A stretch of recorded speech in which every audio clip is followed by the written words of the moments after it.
Have you ever wondered how educational creators on YouTube actually make their money? Because it's definitely not ad revenue and sponsorship deals, not until their channels get much, much bigger anyways. So in this video, I'm going to break down the 3 main ways that I see people making money on YouTube. And this is how I personally done it with multiple channels, and also how I see my clients and other people doing it. So these 3 strategies, I think, especially as a small creator, are going to be the best way for you to generate income, even if you're not monetized quite yet. So the first thing we want to look at is why not ad revenue or sponsorship. And the main reason is that you need to get views to be able to qualify for getting decent sponsorship deals and getting decent ad revenue. So you're always having to chase views, which often means that you're getting more broad and less targeted with your audience, which makes it harder to sell your own products and services later on. But also chasing views with the way YouTube is now, it's much, much harder to get stable views. And as YouTube starts to share more and more of the data of your channel with potential sponsors, you're going to get worse traffic and worse deals from those people unless your traffic is coming from, say, the US only and is really, really high value. So if we were to look at a small or average size channel on YouTube, then looking at different sources for this information, we can generally assume that yes, there's lots of big educational channels out there, but most educational channels are small to mid-size. So they're generally going to be getting somewhere between 10 to 100,000 monthly views. So somewhere between 10 and 100,000 monthly views for any type of educational channels, because we just don't get the amount of traffic. We're not like Mr. Beast or entertainment videos that can go super viral and get millions of views. Rarely does that work with educational types of content. So it just doesn't have the broad appeal. People have to be interested. So if you're getting 10,000 to 100,000 monthly views approximately, then if we look at the math, like for example, my channel, I have about an average of an $8 CPM. That means per 1,000 monetized views, I get $8.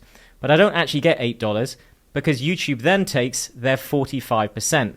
So if we do some math on, let's say, $10, just to make it more straightforward, YouTube then takes 45% of that. I'm left with $5.50. And that's for long form content. They give you even less when it's short form. So between $55 and $550 is what I would be getting if I was making the $10,000 to $100,000 views per month on my channel. So you're just not going to make any money at all if you're trying to do ad revenue. And let's say you get some sponsorship deals with this volume here, with this particular volume here, in terms of views. Unless it's hyper-targeted or very valuable to the particular sponsor, you're not necessarily going to get very much. So even if you were getting a few $1,000s in sponsorship here to add to your $500 odd if you're lucky with 100,000 views, then you're not really going to make enough money to cover the bills and go full-time at this. You'll be making more than many other creators, but it just becomes much, much more difficult. And this is why most creators out there have to create their own products. They have to monetize in a different way. So they have to take control of their CPM. So what they do with the views is how they're going to get paid more. So you have to increase the value on your own of those views and that attention that you're getting, because YouTube's only going to be able to pay you so much. So rather than hoping that other people are going to pay you and advertise on your views, you need to find ways to monetize them yourself. And the first way that creators tend to do this is by creating a course or a digital product. Now, these can still work, but we are seeing diminishing returns. The market has shifted ever so slightly. So I actually think the next 2 ways of making money I'm going to show you are probably going to be a bit better for 2025 into 2026. But at this moment in time, you can still make money with online courses. It's just that information has become cheap. So information has now become cheap thanks to the rise of AI and people being able to ask anything they want. And also just with social media, people sharing more and more free content. Free is getting bigger. With each year, free becomes more and more and more. So people are looking more for implementation, more support, more coaching, and so on.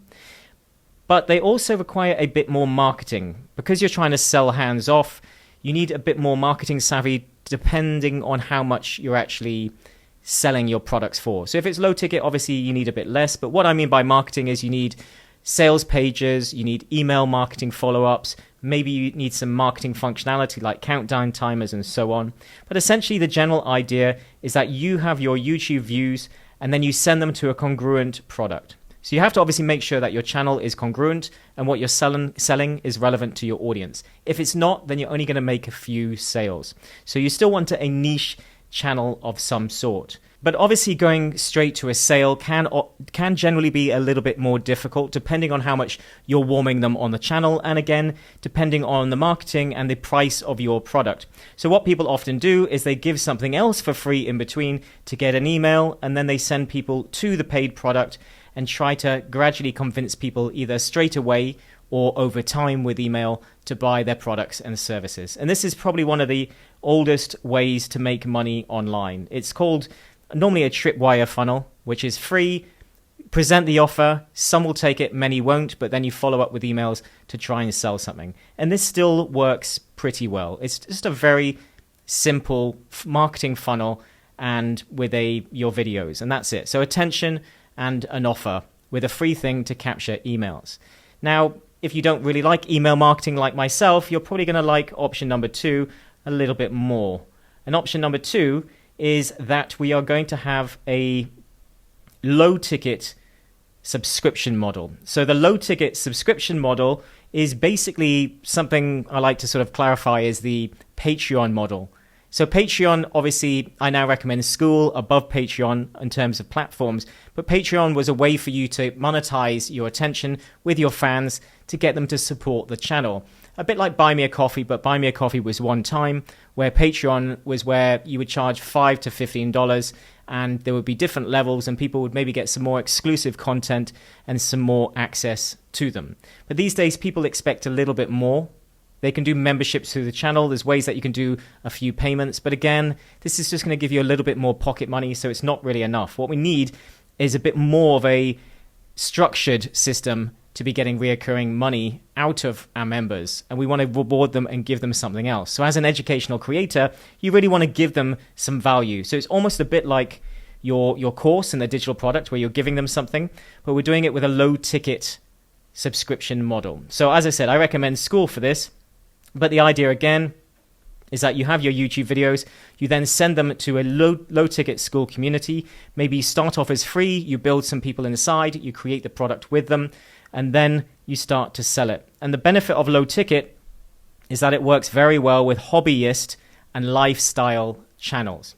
So what do I mean by that? Hobbyist would be art, sports, and so on.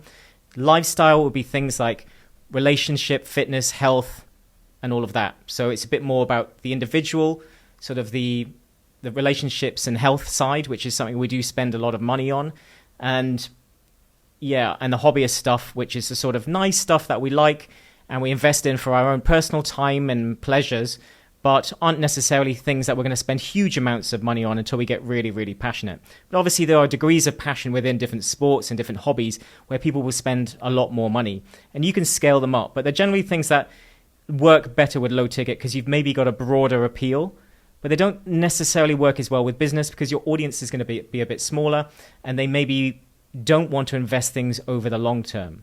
Because the benefit of lifestyle things is that they have a longer duration. If you're learning to paint, it's going to take you a couple of years to get good at it. If you're learning a language, it's going to take a couple of years to get good at it. If you're learning anything sport-wise, it's going to take you time to get good at it. So you're probably going to have a longer retention rate, and you can gradually give people, a bit like a magazine subscription, content over time that trains them and helps them elevate them to the next level. So it's not necessarily about getting them a result in 2 weeks, which is in business, time is money, money is time. People want to save time, they want the knowledge quickly, and they want the result quickly. So with business, people expect the transformation more.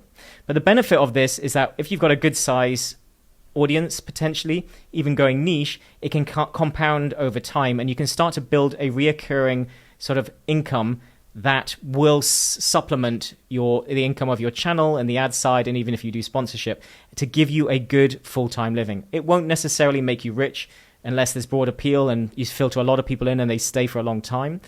but it can compound and give you a good stable income and allow you to potentially go full time and quit your job. There's also lower churn when it's sort of a low amount, sort of $5 up to $20. I find that churns less. Anything that isn't damaging people's bank account, or they're noticing it or they're feeling it, they tend to just forget about it and leave it, and churn rates are very, very low. So I find this hobby amount really, really works well. But as I said, it's better for hobby style and lifestyle educational channels. Now, if you would like more training on this, I will link to our community in the video description, which is completely free, and it will show you how you can potentially set this model up and the next model that I'm about to show you inside. So I'll show you how to grow your YouTube channel and your school community to start building a profitable income. Whether you want to do a hobbyist or low ticket subscription, or whether you want to do the next one that we're going to talk about, which is high ticket coaching. So again, I'll link to that community in the video description, or you can scan the QR code in the corner of this video. But the third and final way that I see creators, educational creators, making money with YouTube is high ticket coaching. Now, this is done in different ways. It especially works well with anything to do with business or finance, or things where people are willing to invest more money, because it's not that lifestyle and hobby channels you can't charge high ticket, but very rarely until you get to the very passionate high levels. For example, if I'm learning paddle as a sport, which is a bit like tennis and squash combined, if you're learning that and you're getting good, you're going to go through that long, slow growth period. And as you get into it and you're suddenly very passionate, then maybe you're willing to pay someone who's an expert to take you to the next level. But unless you are that expert, then it's unlikely that anybody's going to pay you for the high ticket part. So only the most passionate will potentially pay for the next level of high ticket. Whereas with business, there's many varying degrees of levels that, again, you can sell to people much easier. So the benefit of high ticket is that we actually don't necessarily need a school platform, we don't need a community, we don't necessarily need a website. We can actually go directly from YouTube to booking a call. So all they do is you have a book a call link in your video descriptions, and that's it. And then you work with people one-on-one. Now, that can be a bit overwhelming for some people, because maybe they don't want to jump straight into booking a call. Maybe they want to get to know you a bit more. So you could offer freebies of some kind to nurture, because maybe it's just a bit much. Not everybody wants to get on the phone. It can be a bit scary. So the more we can talk to people, we want to be able to warm them, because that means you're only going to have the most passionate buyers, which is great. That means you're not wasting time on people that potentially aren't going to be interested. However, there will be a lot of people that become buyers over time, and you don't necessarily want to lose those people. You want to nurture them. And that's why I believe having a community, like a school community in between, where you deliver some free value, you have more ways to communicate with them, a bit like an email list, but on steroids, where you can give training, make posts, have training videos, have group calls. You can do a variety of different things inside, and then nurture people towards booking a call. So then trying to get them to book a call. And this can be cohorts, so it's time-sensitive small group ones that you occasionally just do. Maybe once every 3 months you do a cohort of people, and you take that group, and that makes some urgency. Otherwise, you can do one-on-one coaching for those that want more. When you take them through the community, you can just say, hey, if anybody wants some one-on-one coaching, I've got some spaces that have come up, book a call. And then otherwise, you've got inner circle option here, which could be high ticket or sort of mid ticket potentially. And that's where you've got a second layer inside your community, or you could actually have an entirely different community where you have an inner circle. And that could be where you're doing more hands-on coaching for those who want more from you. They want more support. And again, that could be from booking a call, or if it was mid, maybe you could just nurture people inside without having to book a call with everybody else. But generally, some form of high to mid-ticket option. And those are the three ways that I see people, especially in the education space, educational creators and experts and coaches on YouTube, monetizing their views and making money. Now, as I said before, if you would like more help on this, you can join our community, which I will link to in the video description. Otherwise, I hope you found that valuable. I'll see you in the next one.